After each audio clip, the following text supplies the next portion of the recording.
मंत्र, ज्योतिष और भक्ति की एक अखंड धारा, यह है संजीवनी धारा, जहां हम आपको देते हैं भक्ति, ज्योतिष और सनातन धर्म से जुड़ी गहराई से खोजी गई प्रामाणिक और लाभकारी जानकारी। नमस्कार श्रद्धालुओं, मैं हूं संजीव शर्मा और आपका स्वागत करता हूं इस आध्यात्मिक यात्रा में, जहां हर शब्द, हर मंत्र और हर व्रत आपके जीवन को छूने वाली संजीवनी सिद्ध हो सकता है।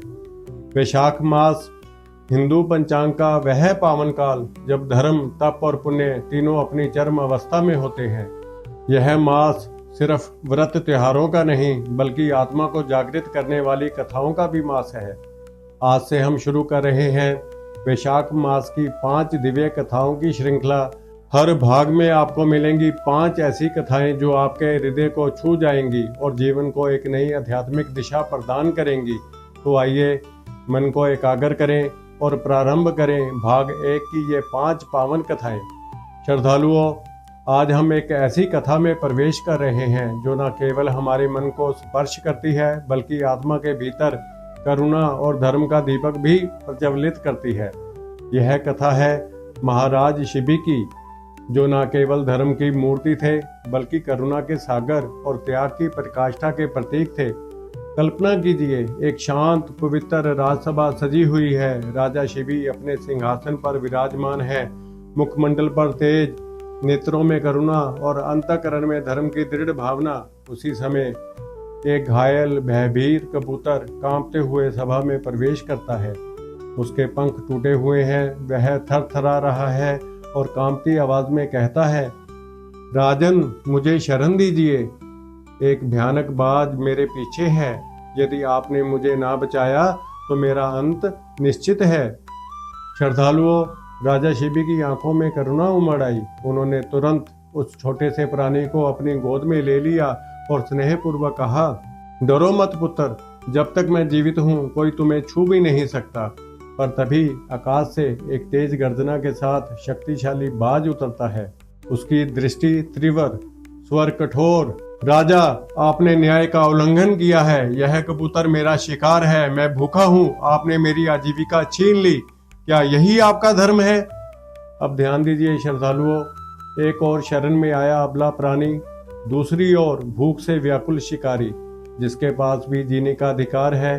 महाराज शिबी ने शांत स्वर में उत्तर दिया, बाजराज, तुम सही कहते हो, तुम्हारा भी अधिकार है, लेकिन यह जीव अब मेरी शरण में है। मैं इसके प्राण नहीं ले सकता। हाँ, इसके बदले तुम जितना मांस चाहो मैं अपनी देह से दूंगा। श्रद्धालुओं, फिर लाई गई तुला। एक पलड़े में रखा गया वह कबूतर, दूसरे पलड़े में राजा शिबी ने स्वयं अपनी देह से मांस काटकर रखना प्रारंभ किया। पर आश्चर्य, कितना भी मांस रखें पलड़ा बराबर ना हो। वे चुपचाप काटते रहे, पीड़ा के बिना, शिकायत के बिना, मानो शरीर की पीड़ा उनके धर्म के आगे तुच्छ हो। अंततः एक दिव्य प्रकाश प्रकट हुआ। स्वयं देवगण प्रकट हुए। उन्होंने कहा, राजन, यह केवल एक परीक्षा थी। कबूतर और बाज ये दोनों ही देवदूत थे। आपने जो धर्म, करुणा और त्याग का समन्वय किया है वह अद्वितीय है। श्रद्धालुओं, आज हम कितनी बार धर्म के मार्ग पर चलने से पहले लाभ हानि का विचार करते हैं।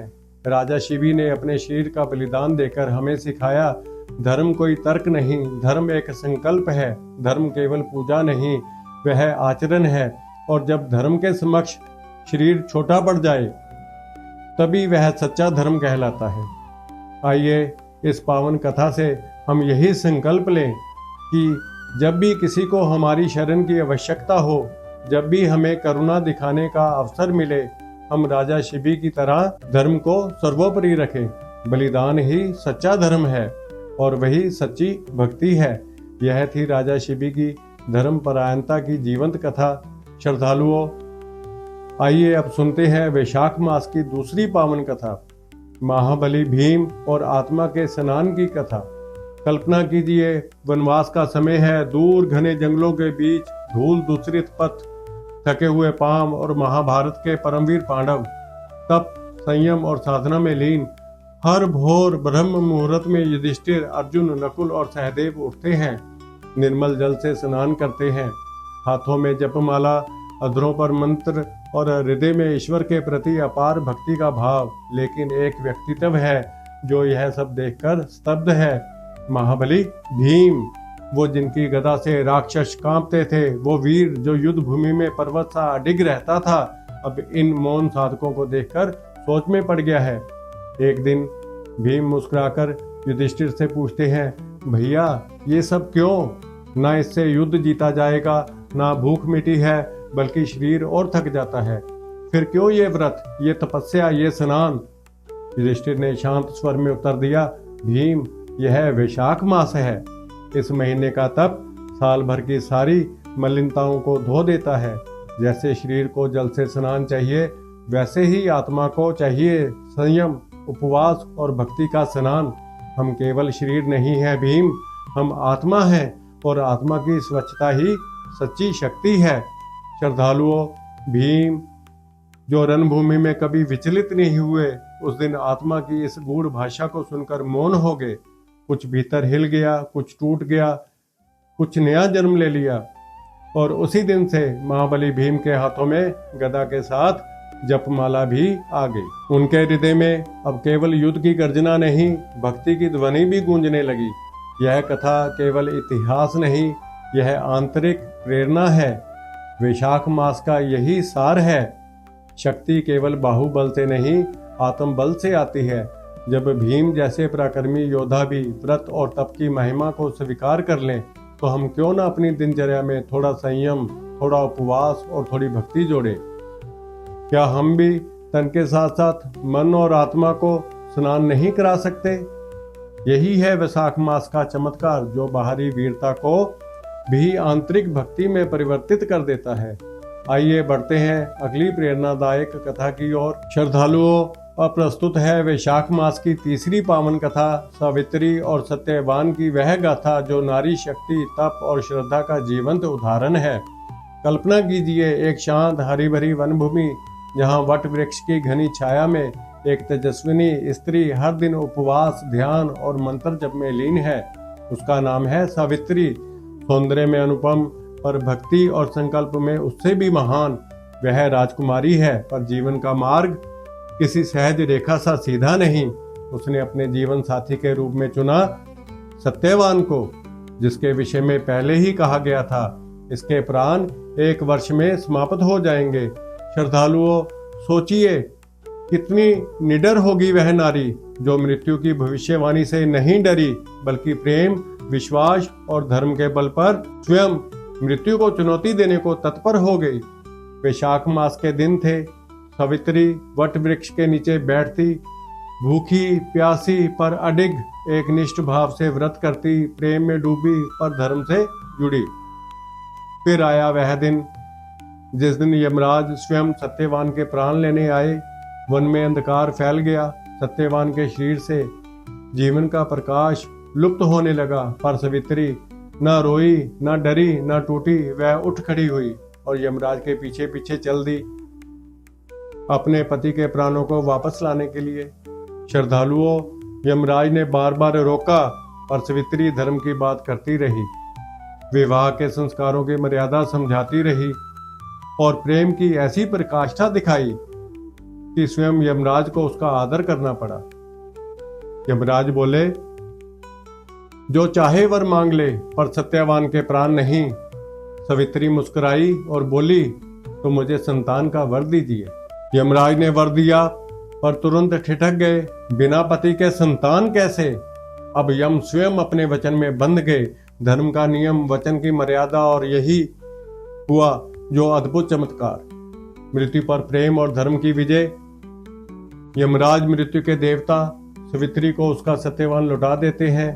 वही सावित्री, वही वट वृक्ष, यहीं से आरंभ होती है वट सावित्री व्रत की दिव्य परंपरा, जो आज भी हर साल हजारों सुहागिन स्त्रियां करती हैं अपने पति की दीर्घायु, प्रेम और सुखद जीवन के लिए। श्रद्धालुओं, यह कथा केवल एक प्रेम कथा नहीं, यह श्रद्धा और संकल्प की शक्ति है।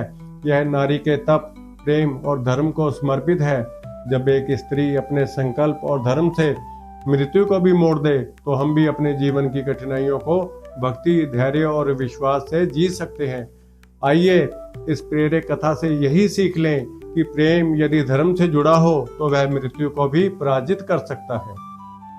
चलिए अब बढ़ते हैं वैशाख मास की चौथी पावन कथा की ओर, जहां एक और आध्यात्मिक चमत्कार आपका स्वागत कर रहा है। श्रद्धालुओं, कल्पना कीजिए, एक शीतल प्रभात है।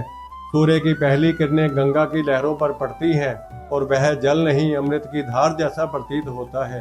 किनारे खड़े हजारों श्रद्धालु हाथ जोड़े एक साथ कहते हैं, हर हर गंगे।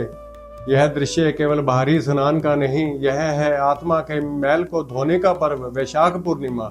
सिर्फ शरीर का स्नान नहीं, बल्कि इस दिन का महत्व है आत्मा के शुद्धिकरण का। गंगा यह सिर्फ एक नदी नहीं, बल्कि देवी है जो हमारे पाप धोने के लिए सशरीर अवतरित होती है। जब जब पृथ्वी पर पाप बढ़ता है, गंगा का जल धरती पर उतरता है हमारे पापों का प्रक्षालन करने के लिए। वैशाख पूर्णिमा यह दिन है जब गंगा के दिव्य जल से स्नान करने से न सिर्फ शरीर बल्कि आत्मा भी शुद्ध हो जाती है। यह एक अद्वितीय अवसर है जब हम अपने जीवन के कुकर्मों को धो सकते हैं। एक पौराणिक कथा कहती है, एक ब्राह्मण था जिसने अपने जीवन में लोभ, क्रोध और असत्य का पालन किया। उसने कभी धर्म का पालन नहीं किया, ना ही किसी का भला चाहा। मृत्यु के बाद उसकी आत्मा पापी प्रेत योनि में चली गई, जहां उसे घोर पीड़ा और दुख का सामना करना पड़ा। लेकिन उसके पुत्र ने वैशाख पूर्णिमा के दिन गंगा स्नान किया। गंगा के पवित्र जल में स्नान करने के बाद उसने अपने पिता के लिए पिंडदान और दान किया। साथ ही गंगा के जल में अपनी श्रद्धा और भक्ति अर्पित की। उसकी भक्ति और तपस्या ने गंगा को प्रसन्न कर दिया और भगवान ने उसकी श्रद्धा का सम्मान किया। गंगा ने उस प्रेत आत्मा को उसके पापों से मुक्त कर दिया और उसे दिव्य लोक में स्थान दिलवाया। गंगा स्वयं कहती हैं, जो वैशाख पूर्णिमा पर मेरा स्मरण भी करता है वह जन्म जन्मांतर के पापों से छूट जाता है। इसलिए इस दिन लोग गंगा जल से स्नान करते हैं, दान करते हैं, प्याऊ लगवाते हैं, शीतल जल पिलाते हैं और धर्म में लीन हो जाते हैं। तुलसीदास जी भी कहते हैं, गंगा स्नान करे वैशाख महीना, ज्यों सुरसरी नहाए मिटी मल दीना। श्रद्धालुओं, हमारे शरीर का स्नान केवल स्वच्छता का प्रतीक है, लेकिन आत्मा का स्नान यह मोक्ष का मार्ग है। गंगा केवल नदी नहीं, वह माँ है जो पापियों को भी गले लगा लेती है। वह हमें शुद्ध करती है, हमें मुक्त करती है। तो आइए इस वैशाख पूर्णिमा पर गंगा में स्नान कर अपने जीवन को शुद्ध करें और अपनी आत्मा को पवित्र बनाएं। गंगा की इस पवित्र धारा में हम सभी की जीवन यात्रा को शांति, प्रेम और मोक्ष की प्राप्ति हो। चलिए अब आगे बढ़ते हैं एक और दिव्य और प्रेरणादायक कथा की ओर। ध्रुव की तपस्या, बालक का अद्भुत वैराग्य और वैशाख का पुण्य। श्रद्धालुओं, कल्पना कीजिए, एक छोटा बालक केवल 5 वर्ष का, पर उसके मन में है तप, भक्ति और आत्मबल की ऐसी ज्वाला जिसके आगे बड़े बड़े ऋषि मुनि भी नतमस्तक हो जाएं। यह है कथा ध्रुव की, एक ऐसे बालक की जिसने वैशाख मास के पुण्य काल में अपनी तपस्या से स्वयं भगवान विष्णु को धरती पर आने को विवश कर दिया। अब सुनिए इस अद्भुत बालक की तपस्या की कथा। जब ध्रुव अपने पिता उतानपाद की गोद में बैठना चाहता है, लेकिन उसकी दूसरी रानी सुरुचि उसे अपमानित करती है। वह कहती है, तू राजा की गोद में नहीं बैठ सकता क्योंकि तू मेरे गर्भ से नहीं जन्मा। अगर तुझे भगवान चाहिए तो जा तपस्या कर, भगवान से वर मांग। सोचिए, एक 5 साल के बालक को यह कटु वचन, लेकिन उसने रोना नहीं चुना, उसने चुना तप। वह माँ से आशीर्वाद लेकर अकेला घने जंगलों में चला गया, जहाँ कोई छाया नहीं, कोई सहारा नहीं, पर उसके भीतर एक दिव्य अग्नि थी जो उसे वैशाख मास की तपस्या की ओर ले गई। एक वृक्ष के नीचे बैठकर ना भोजन ना जल, केवल भगवान का स्मरण। ओम नमो भगवते वासुदेवाय, ओम नमो भगवते वासुदेवाय। यह मंत्र उसकी सांसों का हिस्सा बन गया। दिन बीते, हफ्ते बीते, फिर वैशाख शुक्ल पक्ष की एक तिथि को जब पूर्ण चित्त से ध्यान में लीन था वह बालक, तभी भगवान विष्णु स्वयं प्रकट हुए। भगवान बोले, ध्रुव, मैं तुम्हारे तप से प्रसन्न हूँ, मांगो जो चाहो। लेकिन ध्रुव ने क्या मांगा? राज्य, वैभव? नहीं। उसने कहा, प्रभु, मुझे आपके चरणों में स्थान चाहिए, अचल, अडिग और अनंत। भगवान मुस्कुराए और उन्हें आशीर्वाद दिया, तू ध्रुव तारा बनकर आकाश में स्थिर रहेगा। जैसे तेरी भक्ति अटल और अडिग, आज भी रात के आकाश में जो अचल तारा दिखता है वह ध्रुव तारा है, उसी बालक की भक्ति का प्रतीक है। वैशाख मास केवल बड़ों के लिए नहीं, एक बालक भी यदि श्रद्धा से इस मास में तप करे तो स्वयं ईश्वर उसके सम्मुख प्रकट हो सकते हैं। भक्ति उम्र नहीं देखती, वह केवल भाव देखती है। श्रद्धालुओं, ध्रुव की कथा हमें सिखाती है, जहाँ दृढ़ निश्चय और वैशाख मास की पवित्रता मिल जाए वहाँ असंभव भी संभव हो जाता है। आपका जीवन भी अगर दिशा खो चुका हो तो एक बार ध्रुव की तरह भगवान के चरणों की ओर बढ़िए, पथ स्वयं खुल जाएगा।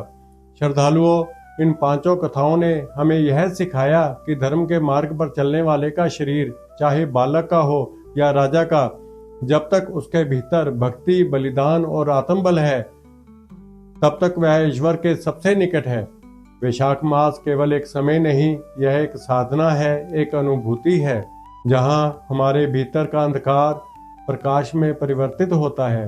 और यह तो सिर्फ शुरुआत है। वैशाख मास की 5 दिव्य कथाएं भाग 2 में आप जानेंगे। 5 और ऐसी कथाएं जहाँ राजा ने अपने पूर्व जन्म के पापों का प्रायश्चित किया, पितरों को मोक्ष मिला, भगवान ने अधर्म के अंत हेतु अवतार लिया और जहां आत्मा को बोध और जीवन को अक्षय पुण्य की प्राप्ति हुई। इसलिए जुड़े रहिए संजीवनी धारा से और आने वाले भाग को भी जरूर देखें। अगर आपने चैनल को अभी तक सब्सक्राइब नहीं किया है तो अभी करें और भक्ति की इस श्रृंखला में हमारे साथ बने रहें। जब आत्मा जागती है तभी ईश्वर प्रकट होते हैं और वैशाख मास आत्मा को जगाने का समय है।